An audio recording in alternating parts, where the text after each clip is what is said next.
What should I do? I have to connect a three-phase induction motor to a three-phase power source. Did you call me? Well, yeah. Actually, I've just read a book about electrical engineering, because I have to connect a motor to a three-phase power source. According to the book, I have these two options to connect a motor. However, I couldn't even understand what the diagrams mean. I see. I will help you. By the way, do you have some basic knowledge about induction motors? I cannot say I have. If so, I think I should tell you about what an induction motor is like first. Here is a three-phase induction motor that has 3 wires. Just a minute. I've seen a large induction motor that has 6 wires, not 3 wires. I bet. I'm going to explain the difference between them in the last part of this video. For now, I'd like you to pay attention to a motor that has 6 wires, because that can help you understand the fundamental wiring way. So, let's look inside the motor. Do you know what these 3 red rectangles mean? Well, I have no idea. That's absolutely fine. I'm going to tell you about them one by one. They are called impedances. Have you heard of it? I think I have, but I don't know what impedance means at all. I see. If that is the case, you can recognize the impedances as just resistances in this video. But in reality, they're not resistances. What do you mean? You can regard that the resistances inside the motor consume energy that a power source is supplying, so that the motor can rotate its shaft. Is it like a light bulb can turn on by consuming energy from a battery? That's a good example to explain the situation. The bulb has a resistance in it, and it consumes energy from the battery, so that the bulb turns on. A motor can rotate on the same principle. I see. But you told me that an impedance is different from a resistance, didn't you? Yes, I told you so, but take it easy. I'm not going to go into the details about that, because that is out of our topic today. The important thing in this video is that electric current flows through the 3 red rectangles, so that the motor can rotate its shaft. I understood. Let's go into the topic about the difference between a star connection and a delta connection. I still don't understand what these diagrams mean at all. How are they related to a 3-phase induction motor? That's an easy question to answer. Please take a look at these 3 red wires. Do you agree that the 3 wires are the same thing? Yes, because all of the 3 red wires start with U, and they go through a resistance, which strictly speaking is an impedance, and then the wires end with X. I can say that all the 3 wires are the same thing. That's right. So now, you can easily understand that these 3 red wires are also the same thing, because of the same reason. Yes, I can. Lastly, the remaining these 3 wires are the same thing as well, right? Good. Now I understood the meaning of these symbols, but how can I actually connect the wires coming out of a motor to a 3-phase power source? I have another question. Why do we need these 2 ways? What would happen if our options were only star connection or only delta connection?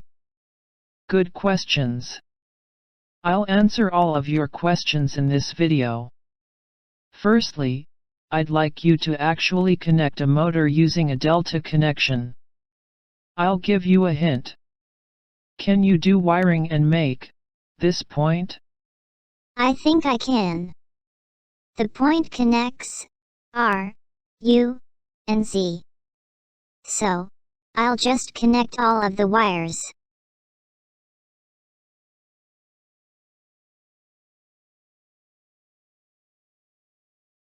Would you confirm the diagram? Yes, correct. You connected R, U, and Z. Let's move on to the next. Will you make the point? Sure. The point connects S, V, and X. So, I'll connect all of the wires. Please take a look at the diagram. Thanks. Will you make this last point in the same way? Yes, it's easy. Here it is. Actually, you have already succeeded in connecting the motor with a delta connection. Really? It was easier than I expected. Let's move on to our next mission. I'd like you to connect a motor, using a star connection this time. Sure. I think I can use the same method. Firstly, I'm going to make this point. The point connects X, Y, and Z. I'll do wiring so that I can make the same point.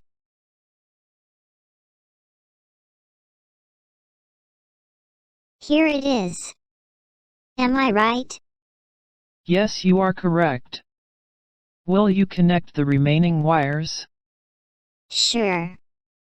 In order to make this point, I need to do the wiring like this. Right.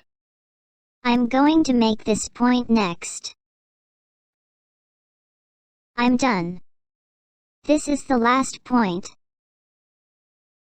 Done. Perfect. Do you have any questions so far? No, I don't. But I still don't know the reason why the two ways of star and delta are necessary. Both of them can rotate a motor, right? Yes, they can, but as you can guess, they have their own characteristics. I see. Would you explain the characteristics? To put it simply, star connection can suppress the current value, and so the output of the motor goes down accordingly. Delta connection is the opposite. The amount of electric current in a delta connection is larger than that in a star connection, and so the output of the motor goes up accordingly. What makes the difference? When should I use a star connection? And when should I use a delta connection? Let me tell you about what makes the difference in next video. I'm going to talk about how we should make use of star connection and delta connection in this video. Since the output of a motor with a delta connection is larger than a star connection, a delta connection is advantageous for machines. That's why a delta connection is commonly used. However, a delta connection may cause a problem. What kind of problem may occur with delta connection?